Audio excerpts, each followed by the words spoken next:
신부님께 전해온 편지 내용을 좀 말씀드리고자 합니다. 사랑하는 버시여, 3월 3일 어제 하루에만 40명 가까운 사람들이 목숨을 잃었습니다. 이곳 사람들은 자신들의 저항을 봄의 혁명이라 부르지만 봄 같지 않은 봄이라 해야겠습니다. 하지만 겨울 추위를 뚫고 새순이 돋으며 꽃망울을 피우는 것처럼 말도 안 되게 강한 걸 뚫어버리는 게 이 봄이 아니겠습니까? 그렇게 봄의 혁명이 완수되기를 간절히 기도하며 이 편지를 보냅니다. 이곳 미얀마에서의 나의 참전은 부끄러움으로 시작합니다. 내가 이곳에서는 끌려나가거나 추방당하기 쉬운 외국인에다가 수도자이기 때문에 문신의 폭이 매우 좁습니다. 또한 내가 저항의 한복판에 거친 숨을 쉬는 사람도 아니고 그저 몇 번의 인터넷 검색으로도 충분히 이곳 상황을 접할 수 있으니까 나만 미얀마의 고난에서 벗어나 지내고 있다는 죄책감과 함께 솔직히 다행이다 하는 안도감도 마음 한구석에 숨어 있습니다. 수도원에 관련된 일도 아예 못하고 있으면서 그렇다고 여기 사람들을 위해 할 수 있는 게 아무것도 없습니다. 깊은 무력감에 젖기도 하지만 매일의 숱한 죽음들을 보면서 무의식으로라도 나의 죽음을 목전에 두는 듯뿐인지 이상하게도 나의 기도는 어느 때보다 더 고요하고 충만합니다. 내가 오늘 죽지 않으면 안 될 이유가 도무지 없고 그런 확인이 지금이라는 이 영원의 땅에 들어서게 해주지 않나 싶습니다. 어쨌든 내 영적 생활은 여기 사람들의 고난에 크고 깊게 빚지고 있음을 느낍니다. 그래서 그 빚을 조금이라도 갚는 길은 기도와 영적 증언이 아닐까 합니다. 지금으로선 내가 그리스도의 고난에 동참하는 유일한 실천이며 이 편지도 내 나름의 일종의 영적 참여 또는 증언이 되었으면 좋겠습니다. 먼저 수도자로서 하필 이 시점에 이곳 미얀마에 있게 된 것이 특전으로 느껴진다는 사실에 대해 말씀드리고 싶습니다. 진즉에 우리가 경험해 보았지만 이런 상황에서 빛나는 것은 역시 소수의 엘리트가 아니라 평범한 이들의 어리석게까지 보이는 용기입니다. 남녀노소, 지위, 고하를 막론하고 미얀마 사람들은 지금 후손들을 위해 진심으로 기꺼이 목숨을 내놓고 나선 게 분명합니다. 이렇게 자기 희생하려는 사람들이 너무나 많아서 아무도 특별해 보이지 않을 정도입니다. 이름 없고 얼굴 없는 이 민초들이야말로 진짜 영웅들입니다. 그러니 역사에서 아무 때나 벌어지지 않는 이 일을 지척에서 목격하는 게 어찌 특전이 아니겠습니까? 그래서 나는 지금 부끄러움의 선물을 받고 있는 예수님의 제자로서 이보다 더 큰 선물이 있겠나 싶습니다. 더구나 벗을 위해서 목숨을 바치는 이 사람들은 나보다 훨씬 더 그리스도인입니다. 이 사람들 안에서 예수님의 모습을 못 보는 게 어찌 가능하겠으며 이런 지금의 현상이 나에게 주는 하느님의 호출 신호인데 이걸 못 알아보는 게 어찌 가능하겠습니까? 그래서 내 일에만 집중하고 에너지와 관심을 나에게로 한정하고 많은 평소 내 모습이 얼마나 부끄러운지 모르겠습니다. 하지만 제자의 길에 비로소 다시 발걸음을 들이밀게 만드는 지극한 은총이 바로 이 부끄러움입니다. 그래서 나는 지금 뚜렷이 도움을 주지 못하지만 어떤 의미에서는 이들을 통해서 내게 주어지는 회개와 쇄신의 은총을 있는 그대로 받아들이고 감사하는 것이 내가 먼저 해야 할 일이라고 느낍니다. 바로 이 지점이 이 기록의 출발점입니다. 이런 나에게 내 나라 내 땅도 아닌데 너무 과하지 않냐고 미얀마가 선교지일 수는 있겠지만 이게 무슨 오지랖이냐고 걱정하실 수도 있습니다. 내 나라에서 벌어지는 사건이라도 자중해야 할 수도자가 더구나 타관에서 벌어진 정치 상황에 대해 특전이라 운운하고 있으니 걱정하는 사람들이 있는 건 당연합니다. 하지만 지금 여기 있는 나로서는 어느 사마리아 사람의 오지랖을 생각할 수밖에 없습니다. 지나가 버렸으면 골치 아픈 일이 생기지 않을 텐데 그러지 못했던 게 그의 오지랖이었습니다. 뜻밖의 닥쳐온 강도의 공격을 받아 쓰러진 사람을 그냥 지나쳐버린 사제나 레위인처럼 교회밥을 먹는 사람들은 예나 지금이나 그런 무난한 선택을 옳다고 믿는 경향이 있습니다. 그런데도 당시 사회에 천대받던 사마리아 출신자만은 차마 현장을 외면하지 못했습니다. 이 대목에서 자신이 주님의 제자로 부르심을 받았다고 믿는다면 사제와 레위인의 존경받는 신분이 특전인지 아니면 이 사마리아 출신자 같은 천출이 특전일지 생각해 보게 됩니다. 그리고 또 생각합니다. 바로 예수님의 오지랖에 대해서 평화롭기만 할 하늘을 버리고 사람의 모든 불편과 고난을 더불어 감당하시려고 이 땅에 내려오신 그 하느님의 오지랖 말입니다. 사람이 동료 인간의 고난에 조금이라도 참여하고 싶어 하는 것은 그가 바로 하느님의 이 거룩한 오지랖 또는 참여를 조금이라도 체험해 본 사람이기 때문이라고 생각합니다. 이곳 양곤 한국대사관 앞에서 무릎을 꿇은 채 제발 우리를 좀 도와주세요 라고 또박또박 한국말로 울부짖던 미얀마 학생들의 모습이 너무도 불편하고 고통스럽고 부끄러웠습니다. 굳게 닫힌 대사관 철문은 마치 타인이 당한 불행을 비켜가는 사제와 레위인들의 마음을 대신하는 것 같았습니다. 그게 국제사회의 정직한 마음을 대변하는 듯 했습니다. 모종의 침묵이 그 철문만큼이나 완강하게 버티고 앉은 것이 그건 침묵이라기보다는 변명과 합리화와 여러 셈법으로 뒤범벅된 소음더미처럼 느껴졌습니다. 진압병력 앞에서 무릎을 꿇고 폭력을 쓰지 말아달라고 울면서 애원하던 어느 미얀마 수녀님의 영상을 보셨지요? 나는 이게 대한민국과 많은 다른 나라 사람들에게 퍼져 있는 모든 하느님 백성의 모습이어야 한다고 생각합니다. 사마리아인의 거룩한 오지랖을 통해 떨어지는 스승 예수님의 부르심이 부디 우리 모두의 그 내적 소음을 뚫고 심장 한복판에 도달하기를 기도할 따름입니다. 또 다른 영상도 보셨지요? 군인들이 사람들을 향해 몇 번 조준 사격을 하다가 마침내 명중시키고는 자기들끼리 환호하던 그 장면 말입니다. 군인들은 짐승을 사냥하는 사냥꾼인 양 낄낄거렸고 그 반대편에서는 이를 목격한 사람들이 경악과 비탄의 울음을 터뜨렸습니다. 나는 깊은 부끄러움을 느꼈습니다.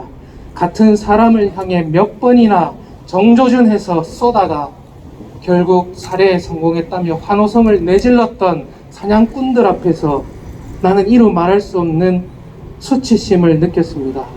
나 자신이 사람으로서 최소한의 존엄이 통째로 짓밟히고 파괴되고 희롱당한 것 같은 모멸감 속에 주르르 눈물이 흘렀습니다.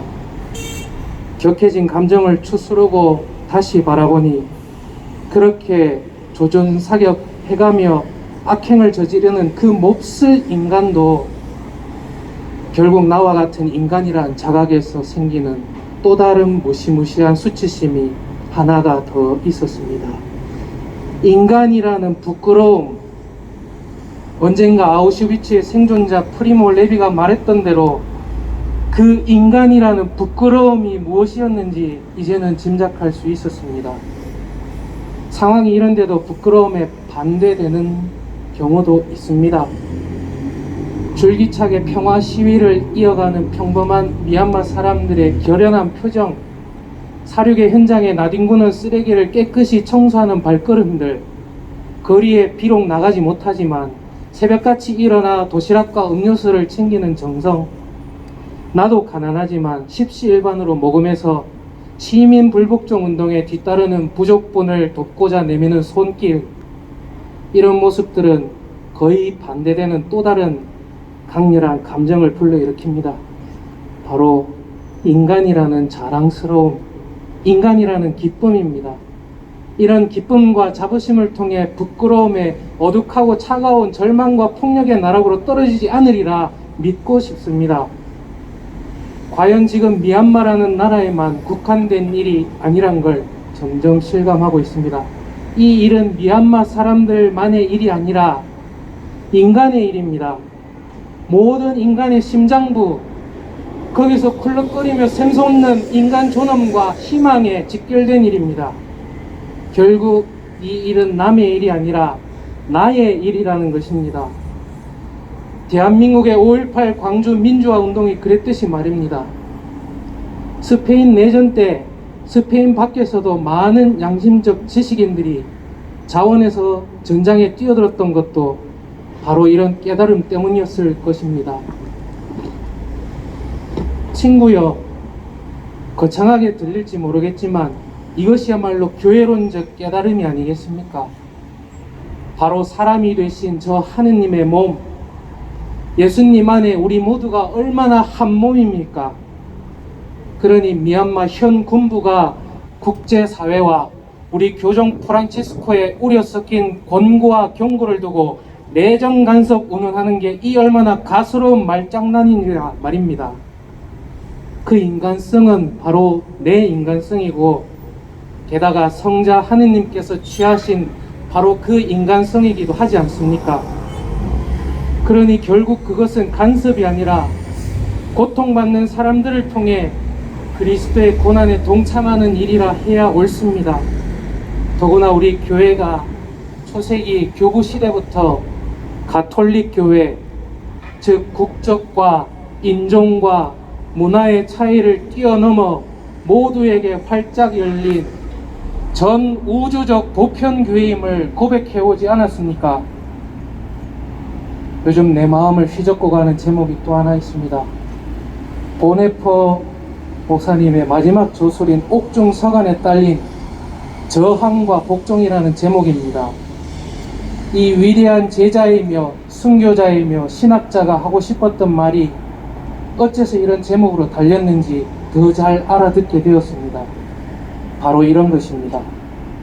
목숨을 걸고 말도 안 되는 억압과 압제에 저항하는 사람들은 인간성 가장 깊은 곳인 양심에서 울려나오는 하느님의 말씀에 복종하기에 저항하지 않을 수 없습니다. 그러니 시민 불복종 운동은 사실 하느님 말씀과 양심에 대한 복종 운동입니다. 복종해야 할 유일한 음성에 복종하면 저항해야 할 폭력에 꿋꿋이 저항할 수 있게 됩니다. 바로 진, 선, 미의 하느님 모습을 닮은 아름다운 저항입니다. 사람들을 조준사격해서 죽이라는 명령에 복종해서 그것을 충실히 실행하는 사람들은 조직에 복종하느라 인간성과 양심의 울림을 질식시켜버립니다. 저항해야 할 것에 저항하지 못하고 오히려 복종해버리면 정작 복종해야 할 양심은 질식시켜버리게 됩니다. 이것은 더러운 복종입니다. 지금 미얀마 군부의 명령을 충실하게 집행하는 군경들이 만일 자신의 인간성과 양심에 귀를 기울일 수 있다면, 그래서 저항하는 시민들처럼 군경이 시민 살해 명령에 저항할 수 있다면, 일제 부역하던 사람들이 이처럼 다른 방식으로 복종할 수 있었다면, 나치 시절의 군인들이 인간성에 우선 복종할 수 있었더라면, 유신 독재의 하순이었던 정보부나 경찰, 검찰, 법원이 양심에 우선 복종할 수 있었더라면, 광주에 내려갔던 공수부대원들이 내면의 인간성과 양심의 소리에 우선 복종할 수 있었더라면 순진한 공상인가요? 아닙니다. 그리스도인으로서는 너무나 당연한 일입니다. 교회의 가르침은 가톨릭 교리는 다음과 같이 천명합니다. 공권력의 명령이 도덕이나 기본 인권이나 복음의 가르침 등에 어긋날 때 시민들은 양심적으로 그 명령에 따르지 않을 의무가 있다. 그렇습니다. 이런 경우 권력에 대한 우리의 불복종과 저항은 미덕이 아니라 의무입니다. 의무. 하지만 지금 미얀마에서 일고 있는 불복종 저항운동이 아무리 대단하더라도 군인들의 권력 야욕을 무산시킬 정도는 아직 아닌 것 같습니다. 더구나 미얀마의 군경이 시민 불복종에 동참하는 초유의 사태는 현실적으로 기대하기 어렵습니다. 아마 많은 무고한 시민들이 피를 흘리게 할 것입니다. 미얀마의 지난 1988년 8888 혁명 때 무차별 총격으로 거리에 나선 시민들 최소 3,000명을 사륙한 그 전력으로 봐서 이 두려운 예상은 현실이 될 가능성이 높습니다. 그렇다 하더라도 더 간절히 기도하면서 무슨 방법이라도 찾아 해봐야 합니다. 갑자기 영화 미션에서 끝부분에 어느 고위성직자가 당시 교종에게 보고서를 쓰던 장면이 떠오릅니다. 인디오 민중편에 섰던 저 선교사들은 그때 그렇게 죽었고 우리는 지금 이렇게 살아남았습니다. 하지만 살아계신 하느님의 눈에는 과연 누가 죽었고 누가 살아있을까요? 인간적으로는 피하고 싶지만 이게 제자인 우리의 발걸음이겠습니다. 안타깝게도 지금 고난받고 있는 이 미얀마 사람들은 저 빛나는 인간성의 증언에도 복종과 저항의 아름다운 행진에도 불구하고 우리가 원하는 방식으로 바라는 시기에 승리하지는 못할 것입니다. 그러나 순교자의 피는 그리스도의 씨앗이라고 했던 고대 교부의 말씀처럼 사람들의 피는 아름다운 백성이 장차 얻게 될 인간다운 삶의 씨앗이 될 것입니다.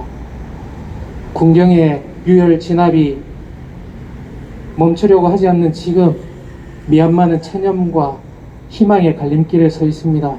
그래서 나의 희망도 아프도록 간절하고 두려움도 정령 현실적입니다. 그대와 한국의 많은 벗들이 희망과 두려움에 동참해주고 있다는 걸 느낍니다. 우정과 의리에 깊은 감사를 드립니다. 이럴 때 우리가 인간적으로 또 영적으로 함께 걷는다는 게 얼마나 큰 위로가 되는지 모르겠습니다. 세월이 좋아지면 어디서든 만나 술잔 기울이며 두런두런 이야기를 나누며 회포를 풉시다. 그날이 올 때까지 기도 중에 만나며 우리 길을 하루하루 충실히 걸어갔으면 좋겠습니다. 끝으로 남미 엘살바도르 군부 독재 사륙과 억압에 맞서 사람들과 함께 그리스도의 이름으로 함께 복종하고 저항하시다가 1980년 3월 24일 미사 중에 군부 세력의 총탄에 맞아 순교하신 성인 오스카 로메로 주교님의 간곡한 말씀을 미얀마 국민들께 드리는 마음으로 이 강론을 끝맺을까 합니다. 오늘 우리는 미얀마의 자유를 되찾고 억눌린 이들에게 힘을 주기 위해 여기 모였습니다. 홀로 고통받는 것이 아닙니다. 여러분이 교회이고 하느님의 백성이고 예수님입니다. 바로 여기 이곳에서 순환을 받으십니다. 2000년 전 예루살렘에서 그러하셨듯이 여러분의 고통과 순환이 그분의 것처럼 미얀마의 자유와 구원에 기여할 것을 아셔야 합니다.